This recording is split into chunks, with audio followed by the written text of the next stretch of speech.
Okay, let's dive right into today's explainer. We're going to break down a seriously chilling folktale that is all about power, conspiracy, and karma.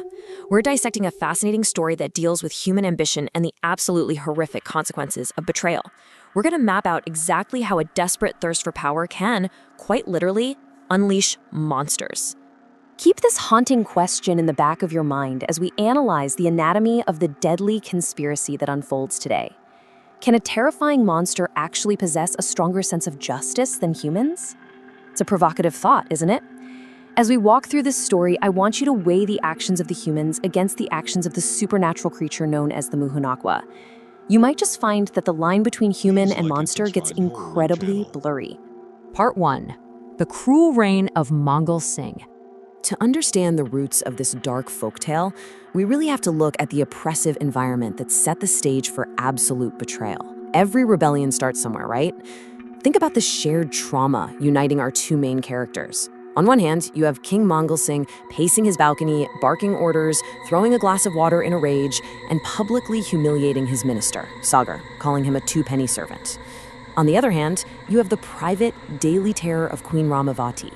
The story details how the king, in a fit of rage over her simply showing empathy to the servants, literally pulls a whip from the wall to punish her.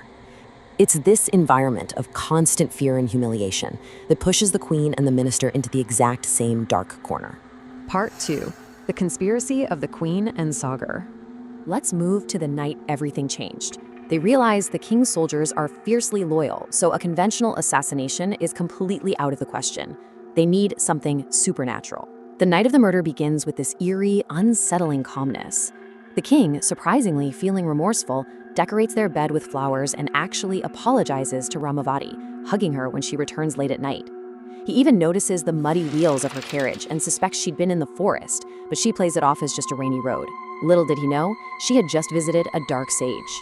Later that night, while the king sleeps in that romantic setting he prepared, Ramavati just stares up at the empty sky, sheer fear on her face, and silently sneaks out of the room. Part 3. The Terrifying Attack of the Muhnochwa. This brings us to the supernatural element that completely shatters the king's cruel reign.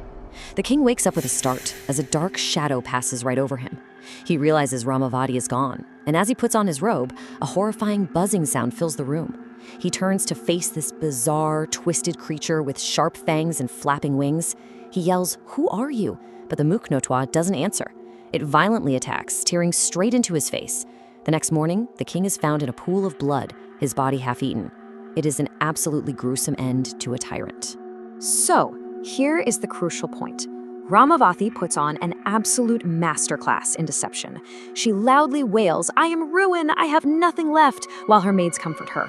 She successfully masks her bloody ambition with fake tears, stepping right into the power vacuum while leaning heavily on Sagar. Soon after, she walks up to the throne, sits down, and is formally handed the dynasty's royal sword. With Sagar standing right by her side advising her, she transforms into a confident, powerful ruler. The kingdom stabilizes, sure, but the entire foundation is built on a massive, bloody lie. Part 4. Power and a new betrayal.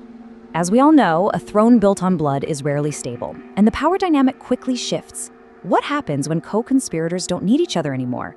Well, one night, Sagar confronts the queen in her private chambers. He demands to know why she hasn't handed over the kingdom to him as promised. And through a flashback, we get the massive twist. They were actually secret lovers. Sagar wasn't just a loyal servant, he was the mastermind. It was Sagar who suggested using the Muhnochwa, and Sagar who literally drove that muddy carriage to the forest sage that fateful night.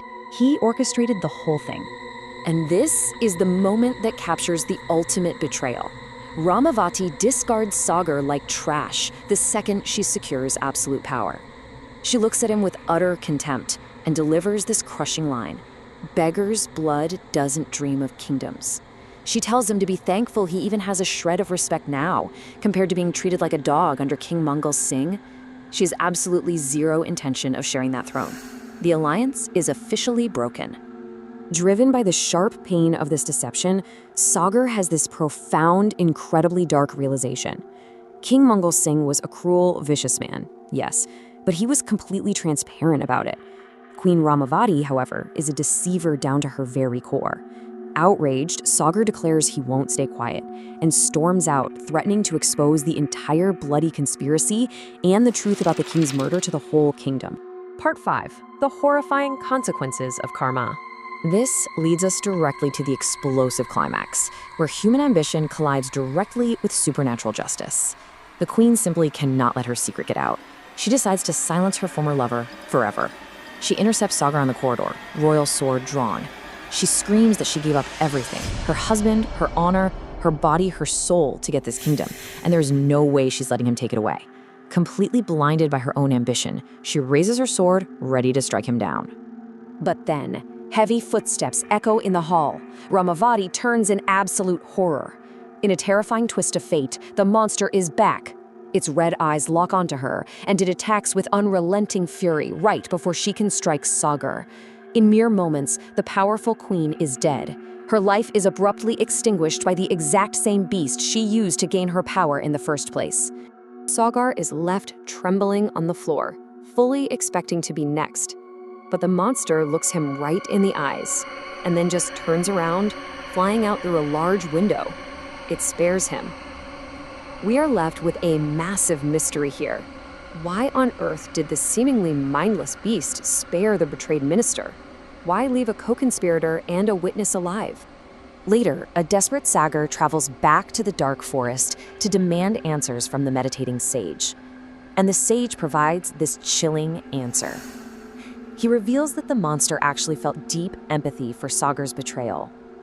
When the queen betrayed Sagar for her own selfish gains, the Muhnochwa simply turned the queen's own punishment back onto her. It delivered perfect, poetic justice. This is absolutely crucial to understand. The creature wasn't just killing for blood, it was executing a higher, inescapable law of karma. The lore reveals that the Muhnochwa itself was once a victim of deep betrayal, so when it saw the queen about to murder the very man who helped her, it intervened. The monster acted as an instrument of cosmic justice, punishing deceit with absolute finality. So, the cycle of betrayal concludes with Sagar taking the throne. He gets exactly what he wanted from the very beginning. But as you can imagine, this is far from a happy ending. He's a king now, but he will rule forever knowing the immense, bloody cost of his ambition. He has to live with the horrifying reality of the karma that watches over them all. I'm going to leave you to ponder this final question as we wrap up today's explainer. In a world where humans constantly betray each other for power, who is the real monster in this story? When you look at the cruelty of King Mongol Singh, the ruthless ambition of Queen Ramavati, and the calculating manipulation of Sagar, suddenly a flying creature with fangs that only punishes betrayal doesn't seem like the worst thing in the room. Think about that as you process everything we've covered today. Thanks for joining me on this deep dive, and keep questioning what you see.